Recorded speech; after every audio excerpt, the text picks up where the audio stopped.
On this episode of Fit with Mitch TV, I talk about emotional eating and how to turn stress into your friend.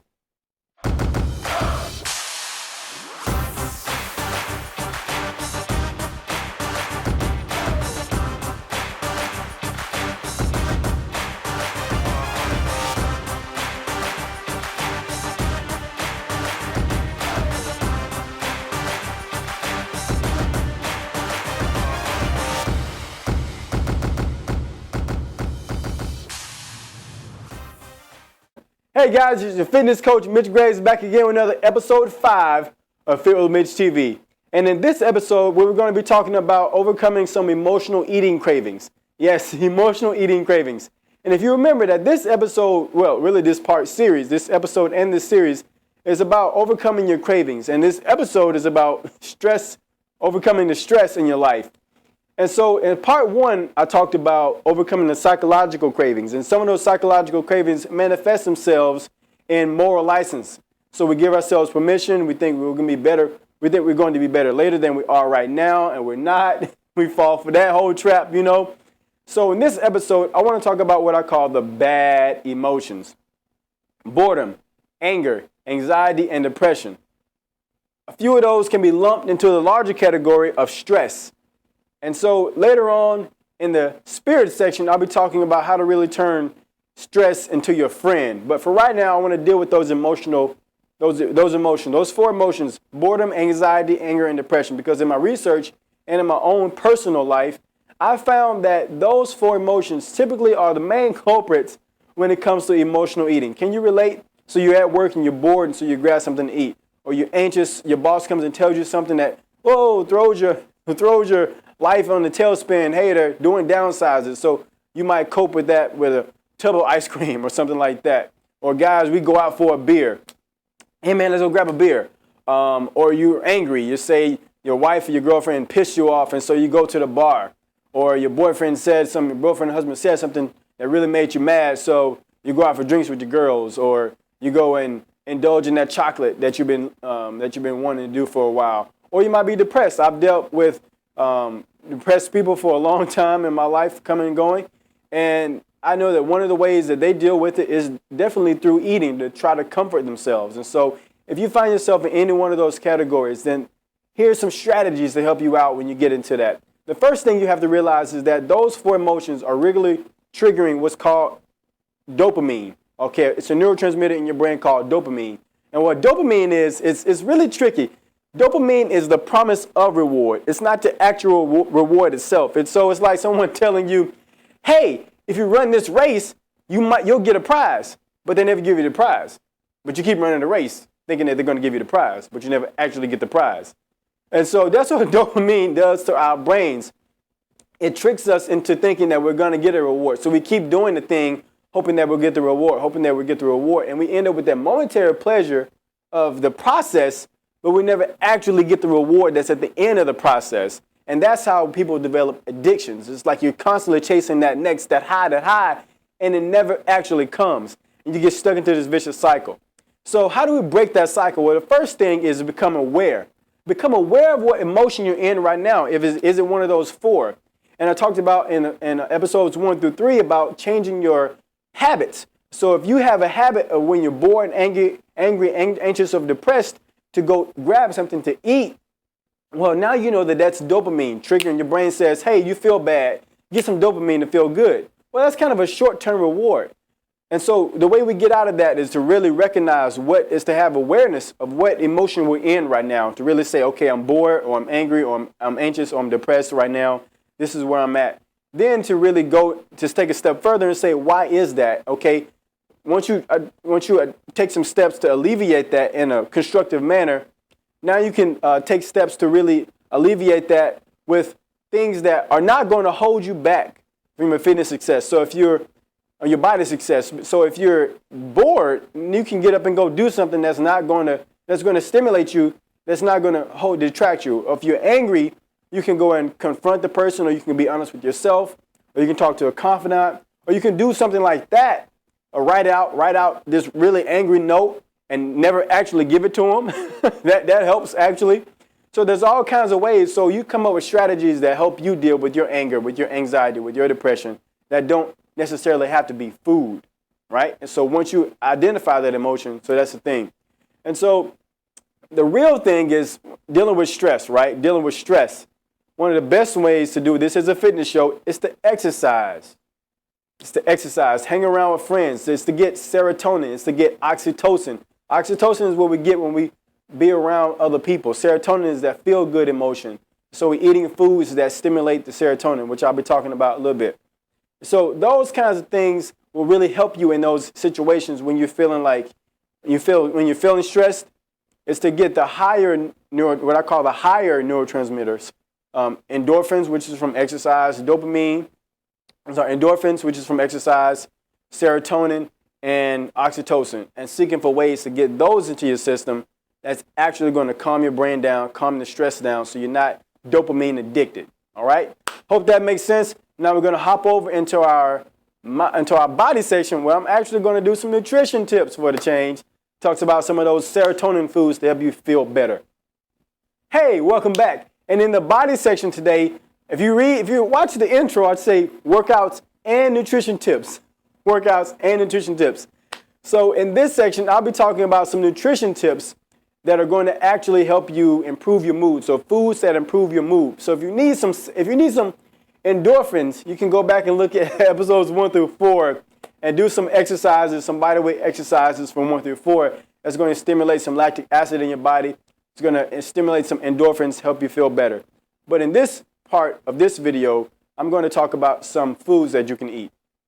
So here's some foods that to do, not to combat those emotions. Now, this is preventive, to do so that your serotonin levels are high enough so that you have emotional reserves, so that when life hits you, you get that bad news, you get into a spat, or someone cuts you off in traffic, that it doesn't send you in some emotional tailwind, but you have emotional reserves to say, oh, dip into it. You can dip into it and not get on E. So here it is. One of the biggest things to stimulate serotonin actually comes from your gut. It's about 80% in your gut, not so much in your brain, 70 to 80% in your gut. So omega-3s, big omega-3s. Omega-3s is going to be really big. So that comes from cold water fish for the most part. You're talking about DHA and EPA. I don't want to get too much in the weeds on that, but DHA and EPA come from animal products like fish, okay? Some red meats have it as well, but mainly you're talking about wild caught salmon, tuna, mackerel, whitefish, cold water fish like that, even sardines.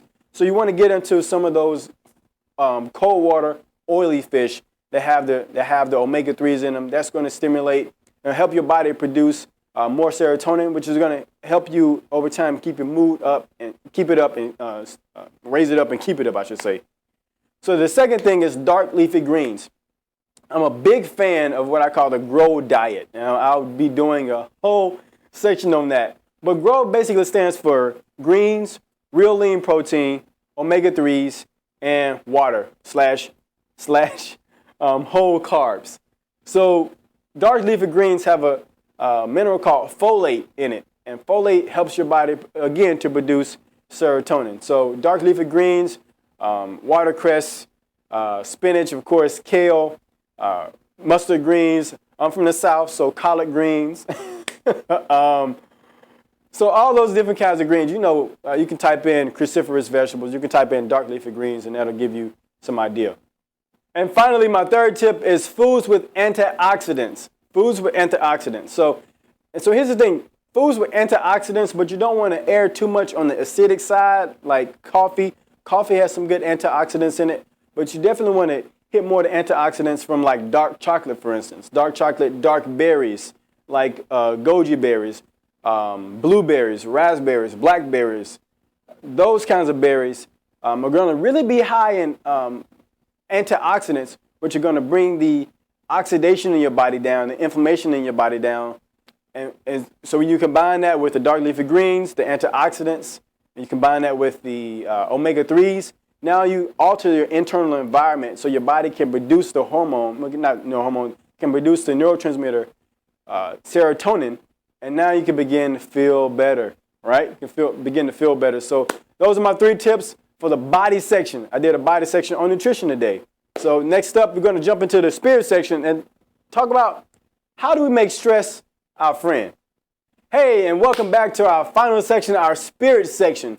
And again, keeping with our theme of dealing with stress, because in the moment you might be dealing with some type of stressful situation that's causing you to eat, that's causing you to not do things that you should be doing to get the body that you want. Because we know that when we're stressed, it's kind of ironic that we don't always do what we need to do, which will actually help us with our stress, things like exercise. And so our energy levels are down, our motivation levels are down, and so we don't do something that's actually going to give us more energy and more motivation. It's kind of weird how it works. So how can you turn stress into your friend? Well, in her great TED Talk by Kelly, called How to Make Stress Your Friend, I think that's what it's called, by Kelly McGonigal, she talks about our perception of stress. That's the main point, is our perception of stress, and how the negative perception of stress is what causes people to have cortisol and causes people to have high levels of heart disease, the whole type 1 personality, all of that kind of stuff. It's a person's belief about what stress means. So they get that signal, their body gives a signal of stress, and then our minds take that signal and say, hey, this is bad, this is bad, this is bad. And if you're constantly feeling stressed and your mind's saying, this is bad, this is bad, this is bad, well, guess what? You begin to produce all kinds of negative hormones in your body, like cortisol, which breaks down muscle tissue, attacks your cells, attacks your other organs, sends you in a fight or flight response, shuts down higher brain function, so stress can depend, your perception of stress can literally make you dumber, and stimulates and stores fat around your gut. So if you have a lot of fat around here, it's probably because your perception of stress is not too good. So she talks about how to change your perception of stress from one of negative to one of bad, and say, look, this is a signal of your body to say, hey, look, we need to change something. All right, this is a signal from our body that says, hey, we need to change our perception on what we're looking at over here. So if you're getting a situation in your life that's causing you stress, you can change how you're looking at it. So if someone is coming at you and they said something that you may not have liked, and your perception of this person is, oh, they don't like me, or they can't stand me, or they're looking to get rid of me, the perception change could be, you know what, they may just be having a bad day. They may have gotten into it with their spouse at home, or one of their kids may be acting up on them, or I never know, they didn't eat the right foods today or something. I don't know, right? So that's a change in your perception. And so once you change your perception about what stress means, now you can use stress as an empowering vehicle. So once you feel that anger, you say, okay, I'm feeling angry right now, and I'm feeling stressed, so I need to address the person. I need to be honest with them, or I need to change my approach on how I'm expecting to get something back from them. So once you change your perception about stress from a negative to a positive, her research showed that once we're able to do that, now people stop having so many of the negative benefits, the negative consequences about stress. They were actually able to use stress to propel them to the next area of their life. So if you're stressed about where your body is right now, don't stay stressed about it, because it's actually making the situation worse. Use that stress to say, I'm not where I want to be, I'm not where I want to be, to use that as a pain to put you into motion, to get into the gym, to change your eating habits, to change the way you're looking at things, to do what you got to do, to change what you're doing right now to propel you forward. All right, hope that makes sense. All right, so that's how you make stress your friend. Next up is going to be our word of the day.